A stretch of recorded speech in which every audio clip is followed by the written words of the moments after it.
How confident are you that the cashless card will be stopped in the Senate? Well, good morning, Peter, and good morning, everybody. The Senate will vote on the cashless debit card this morning, or this evening most probably, but certainly today. It rests really on one vote, and that's the vote of Rex Patrick, who says that he has not made up his mind, that he still has a number of questions, as I understand it. And I have to say on your program this morning that I am not sure how Mr Patrick will vote. I will say, though, that he's taken the time to go and talk to people. He's been to the Northern Territory and he's also been to Ceduna in South Australia. This card is punitive. People don't want it. And it is absolutely a decision that the government has taken without any evidence. And I think that's really key. That without evidence, the government has decided they're going to go on this mad romp. And the question really is, and I'll put this in front of you, the question really is this a precursor to a national rollout of mandatory welfare management for people who are in receipt of a social security payment? Well, do you get the feeling that it is, that cashless debit card will be expanded?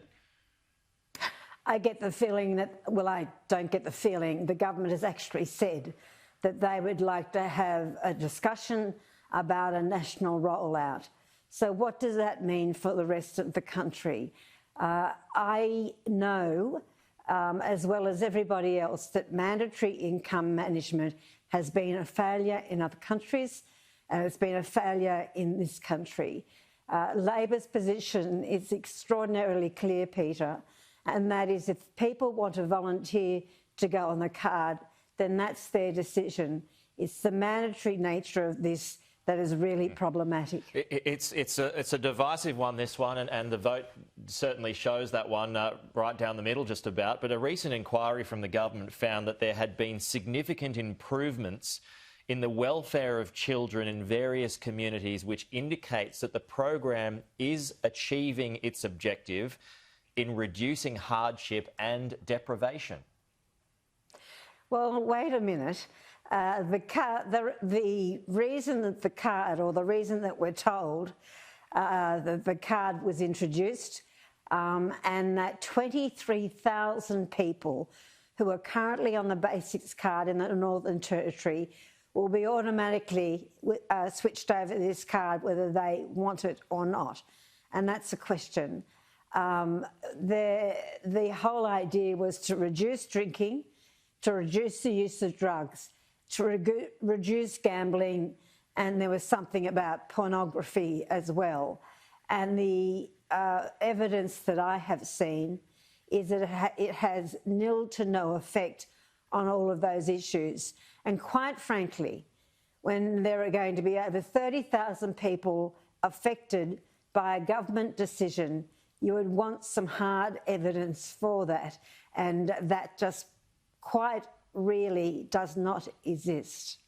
Just before we go, Linda, I want to ask you about claims of price gouging in Indigenous communities. Yes. Do you believe that the competition watchdog should be involved?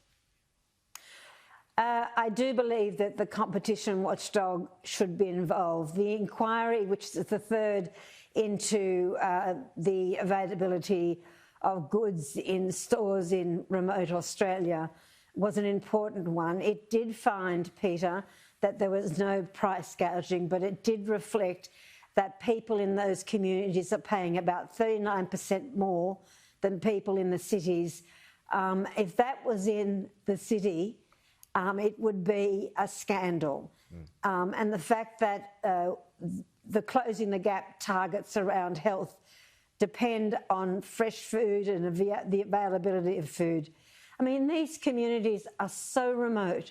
Yeah. Some of them don't even have clean water, and the availability of food and the price of food is around structural issues And they're the issues that need to be overcome. Well, that I was just going to say, that's the issue, isn't it? You've got these stores and these places that are so remote that it costs so much money for them to be able to get the product out there. Yes.